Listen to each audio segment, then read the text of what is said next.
سړی خو ډیر دی سړی خو ډیر دی دا سړی پکې د کار سړی و سړی خو ډیر دی دا سړی پکې د کار سړی و په حقیقت کې دی خدای خدمتګار سړی و په حقیقت کې دی خدای خدمتګار سړی و سړی خو ډیر دی د بچپن د پښتون بسم الله الرحمن الرحیم. ګرانو مینوالو، دا وخت مونږ په بریکوټ کې یو. نن د خدای بخلي بالي شال دا څلوېښتمه وه. د پارټۍ ټول مشران راغونډ شوي دي او دلته کې هغه ته د عقیدت ګلونه وړاندې کړل.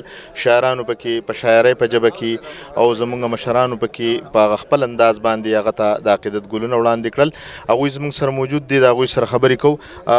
بریګیډ صاحب دا راته ووایئ چې بالي شال دا مو چې کوم اخو په ژوند کې هغه د باچا خان بابا پیروکارو، تاسو هغه څنګه لیدلی و؟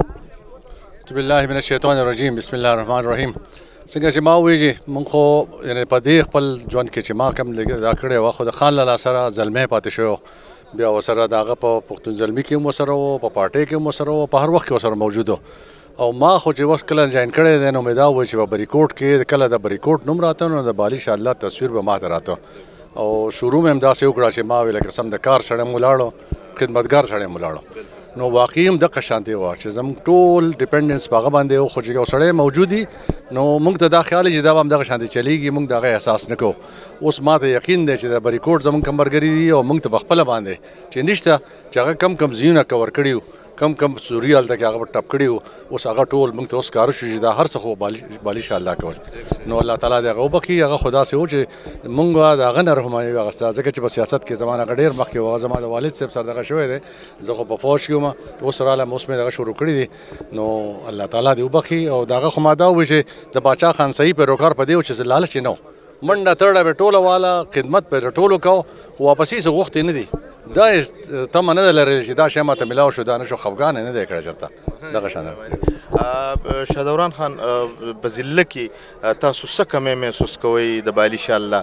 مونږ په تحصیل کې چې لکه څنګه ملګري وایي چې یاره زموږ پې د ملا تیر مات شوی دی، نو په ضلع کې هغه خو په ټوله صوبه کې ګرځېدو، نو د هغه په حواله ستاسو څه کمنټ؟ بسم الله الرحمن الرحیم.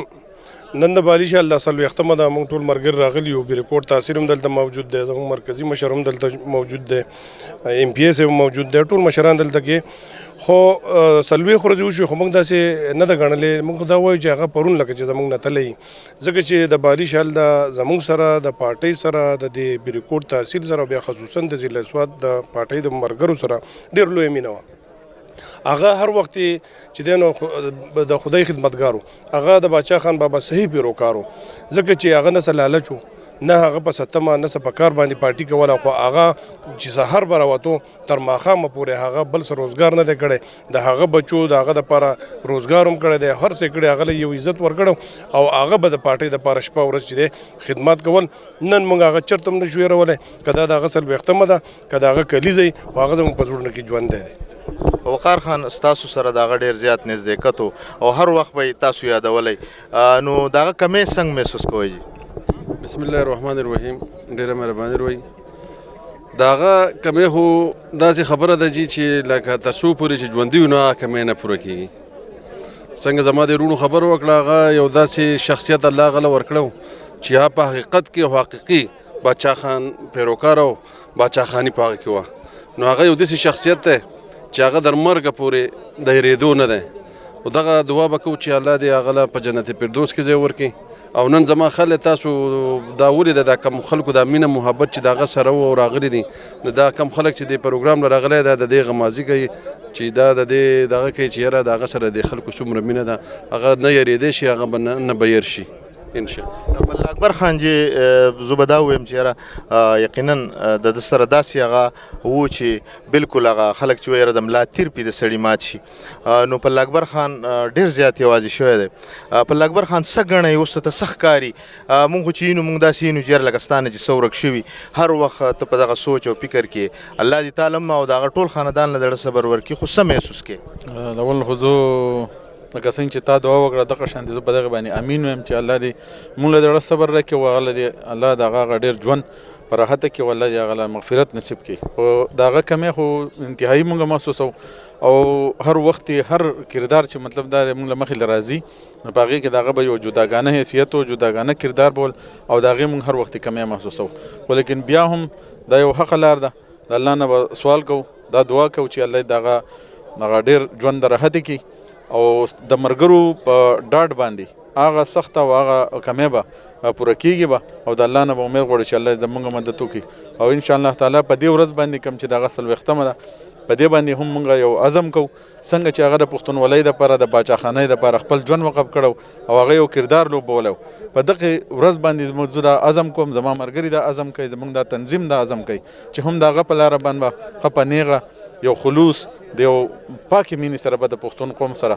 به دا خپل مرام سر ته رسو انشاءالله تعالی الله دې زموږ مددګار شي الله دې هغه وبخي تاسو ریاض علي خان دغه سره ډېر نږدې وای نو څنګه کمې څنګه محسوس کوئ اعوذ بالله من الشیطان الرجیم بسم الله الرحمن الرحیم ډېره مننه جي داسې خبره ده جي چې بالي شال دا هغه خو ځان له انسان او لکه دغه تاسو د حالات اوس ته وګورئ د هغه د مرګ نه پس چې د هغه د کم د مرګ هغه ورځ وه کم د هغه جنازه وه کم د هغه لاسنیوه وه اوس ای دیدن د هغه 40مه ده نو دا الله تاسو ټول ولیدل هغه یو رښتونی باچاخانې و د هغې به ته لنډ مثال زه داسې وکړم چې یو ورځ د زوی واده و او زمونږ په بیرکوټ کې د پل اکبر خان په حجره کې میټینګ وو هغه د زوی واده پرېښودو او راغی په میټینګ کې کېناستو نو دومره د حد دغه لکه رښتونی لکه زه ته چې په رښتونی لکه چې باچا خان کومه پیروکاري او هغه زیات څومره چې په پالټۍ مین و نو دومره په ولی باغ مین و دومره هغه د ولی باغ په مشرانو مین و نو د هغه لکه اوس نشم ویلی دا خو لکه دومره ده چې پالټي بې دلته زموږ ډېره کمزوري شوله مونږ پې خراب شو او الله دې پاک ته هغه جنتونه ورکړي او الله پاک ته هغه وبخي ډېره مننه جي جی کتونکو لکه څنګه چې تاسو د دې خلکو د دې مشرانو خبرې واورېدې یقینا چې څوک خدمت کوي څوک د الله د رضا دپاره خدمت کوي هغه ورکېږي نه هغه د مرګ نه بعد هم ژوندی وي نو موږ به دعا کوو چې الله تعالی دې بالي شال د الله ډېره لویه ورځ ورکړي او الله دې د هغه قبر د نور نه ډک کړي یو بل پروګرام پورې اجازت راکوي د الله په امان